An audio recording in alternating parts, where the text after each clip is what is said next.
Chetan for both that jarugutunnai. So it's a delighting vision we can able to see here. I request all the teachers to be alert, and all the teachers must and should have the protocol sheets with you, so that you must know which dance after which dance, which program after which program it continues. So students all must get ready, and teachers must be alert, and students, teachers, parents, sit relax and get back and sit relaxedly and take your posture and happily can see your children's presentation. మీ పిల్లల presentation మీరు జాగ్రత్తగా హ్యాపీగా కుర్చీకి జారబడి హ్యాపీగా relax అయిపోవాలి. మీరు relax అయిపోయి చూడాలి. కంగారు పడకూడదు. కంగారు అన్న థాట్ ఉండకూడదు. అక్కడ డ్యూటీ టైం అయిపోతుంది, అక్కడికి వెళ్ళాలి ఇక్కడికి వెళ్ళాలన్న థాట్ ఏమి ఉండకుండా రిలాక్స్గా అయిపోయి రిలాక్స్గా ఉండి కూర్చొని చూడాలి. అప్పుడే ఎంజాయ్ చేయగలుగుతారు. ఏనా కంగారు పెట్టే థాట్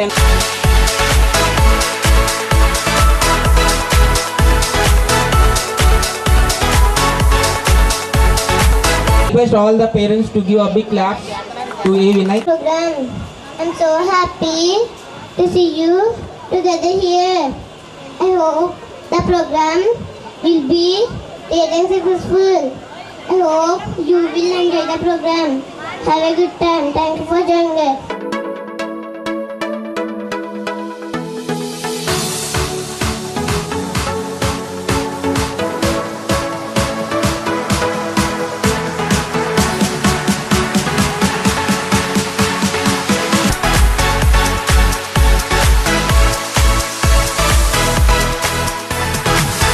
ఐఎమ్ ఫియర్, కొంచెం భయంగానే ఉంది. ఎందుకంటే థ్యాంక్స్ దిస్ క్రౌడ్ ఎప్పుడు ఎక్స్పెక్టేషన్ దాటే కార్యక్రమం జరుగుతుంది. Thank you God. నిజంగా స్కూలు స్టార్ట్ చేసి 2006లో స్టార్ట్ చేయడం జరిగింది. నుంచి కౌంట్ చేసుకుంటే ఈ రోజుకి 10 ఇయర్స్కి ఈ క్లోజింగ్ అకాడమిక్ ఇయర్కి 10 ఇయర్స్ అవుతుందండి.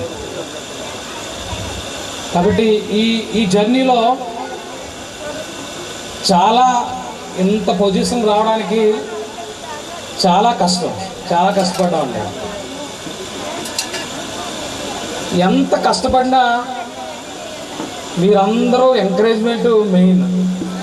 ఈరోజు నేను చూస్తున్నాను మన స్కూల్కి ఎంతమంది పేరెంట్స్ అంటే ఓన్లీ ఎల్కేజీ యూకేజీ పేరెంట్సే ఈరోజు వచ్చిన వాళ్ళు. టుమారో మళ్ళీ ఫస్ట్ క్లాస్ నుంచి 7th క్లాస్ వరకు క్రౌడ్ సరిపోక, లేకపోతే ఇది గ్రౌండ్ సరిపోక 2 days పెట్టడం జరిగిందండి. ఈ anniversary and graduation day. Next ఇయర్కి మరి ఇంకా గ్రౌండ్ అది ఎక్స్చేంజ్ చేయడానికి దారి కూడా కొంచెం నాకు చాలా ప్రాబ్లంగా ఉంది.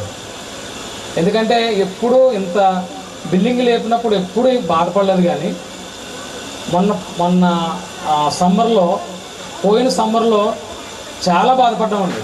నేను చాలా బాధపడ్డాను అనమాట. ఒక వెహికల్ లోనకి రావాలంటే చాలా కష్టమైపోయింది. ఒక శాండ్ కానీ, బ్రిక్స్ కానీ, సిమెంట్ కానీ ఏదైనా సరే ఇక్కడ తేవాలంటే చాలా కష్టమైపోయేది. ఎందుకు కష్టమైందంటే అటు ఇటు వ్యవసాయ భూముల్లోకి వెళ్తే పాపం రైతులు కూడా బాధపడేవారు. అంటే నెక్స్ట్ వీరికి బాగోదండి అని బాధపడుతుంటే వాళ్ళని అడగాల వద్దా అన్న సస్పెన్స్లో ఉండిపోయేవాడిని. కానీ ఏదేమైనా నేను అనుకోవడం, ఎందుకంటే ఒక మంచి స్కూల్గా పల్లెటూరులో కూడా ఇలాంటి స్కూల్ ఉందా? ఒక టౌన్కి సంబంధించిన స్కూల్ ఎపీరియన్స్ ఇప్పటికే నేను చాలా వరకు చేశానండి. ఇంకా ముందు ఇంకా చేయించాలని రెడీ అవుతున్నాం. ఒకటేంటంటే మీ పిల్లలు మీకు ఎంత విధో అంతకంటే మాకు కానీ మా స్టాఫ్కి కానీ చాలా విధి. మీకు ఒక్కళ్ళు ఉండొచ్చు, 2 ఉండొచ్చు, 3 ఉండొచ్చు, కానీ ఎంతమంది పిల్లలు నాకు ఆ మాట గుర్తొస్తేనే నా కళ్ళ నీళ్ళు వచ్చేస్తాయి. రోజుకి లేకపోతే ఆ సౌండ్, ఆ పిల్లల సౌండ్ నాకు వినపడకపోతే నిద్ర పట్టదు. ఆదివారం సెలవండి, ఇంకా మిగతా సెలవులు చాలా వరకు సెలవులు ఇవ్వడానికి, హాలిడే ఇవ్వడానికి నేను ఒప్పుకోకపోవచ్చు.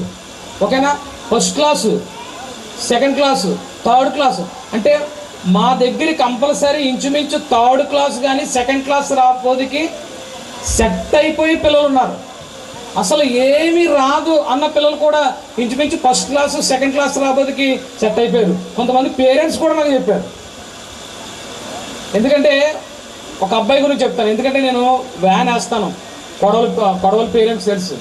వాళ్ళు ఎంత అవమానిస్తారంటే ఏ రోజు వెళ్తే ఆ రోజు కూరగాయలు ఇవ్వడం, తేగలు ఇవ్వడం, ఎంతగా ప్రేమిస్తారంటే మామూలుగా కాదు. ఇంకా సార్ వచ్చారంటే వ్యాన్ వేసుకెళ్తున్నారంటే ఏదైనా అడ్డు ఉంటే పేరెంట్స్ ఇంత సపోర్ట్ చేస్తున్నారు కాబట్టి ఒక యాజ్ ఏ కరస్పాండెంట్గా మీ దగ్గర రాగలుగుతున్నాను.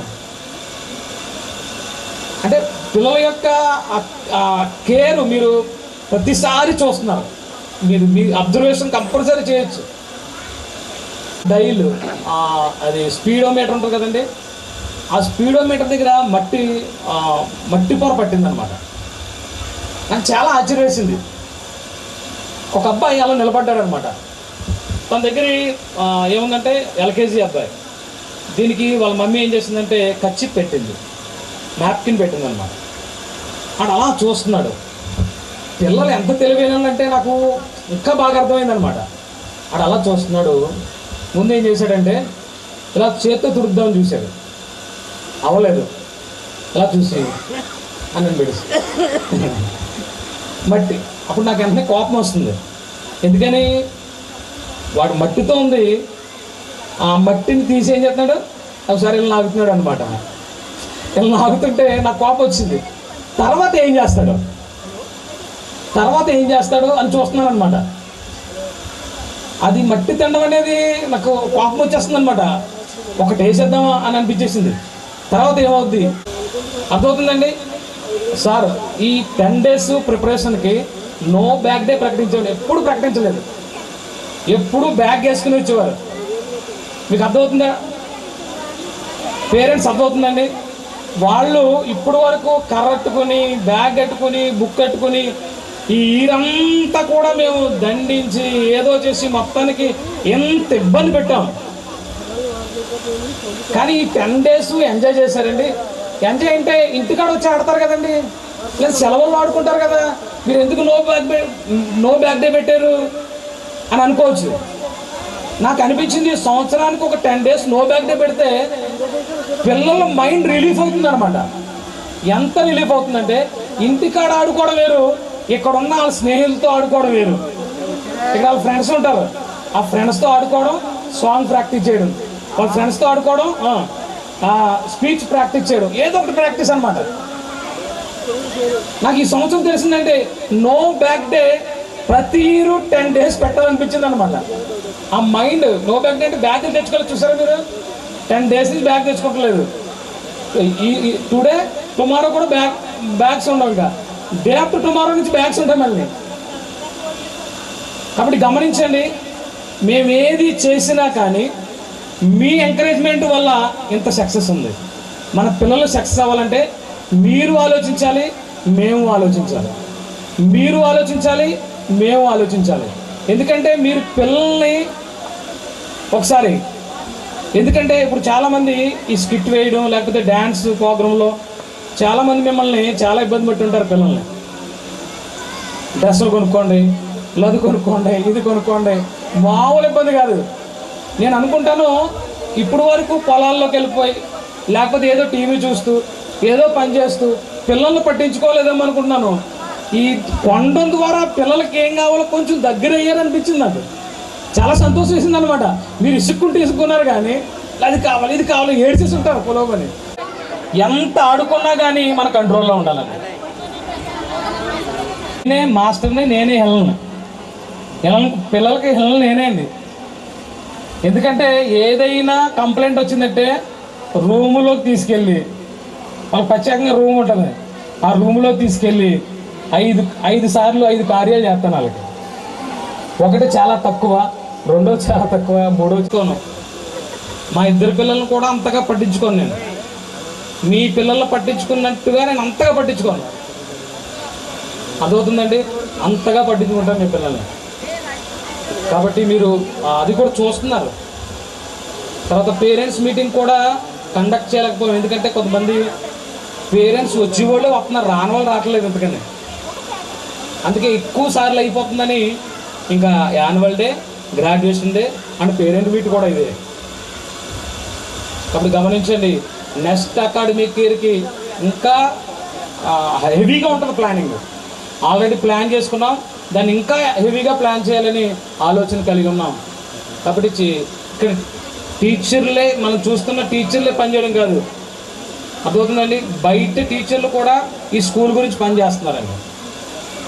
నా యొక్క తెలివి ఒకటే కాదండి, బయట మహా మేధావులు వాళ్ళ ఆలోచనలు నేను ఏం చేస్తున్నాను తీసుకుని దాన్ని నేను మన స్కూల్కి అప్లై చేస్తున్నాను.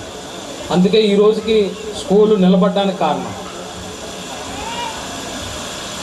కాబట్టి మీరందరూ ఎంత ప్రేమించి మా స్కూల్ పిల్లలను అంత ప్రేమించి మీరు అందరూ వచ్చినందుకు థ్యాంక్స్ చెప్తూ ఈ మాటలు ముగిస్తాను. శాంతినికేతన్. సో పిల్లలందరికీ ఆయనే లయన్. ఆయన చూస్తే పులిని చూసినట్టు అనిపిస్తుంటుంది, పిల్లలకి భయపడిపోతూ ఉంటారు. ఆ క్రమశిక్షణ అంత అలా ఉందంటే ఆయన వల్లే. సో మీ అందరూ ఆయన చాలా గ్రాటిట్యూడ్ కలిగి ఉండాలి, థ్యాంక్స్ గివింగ్ హార్ట్తో ఉండాలి. థ్యాంక్ యూ చెప్తాను.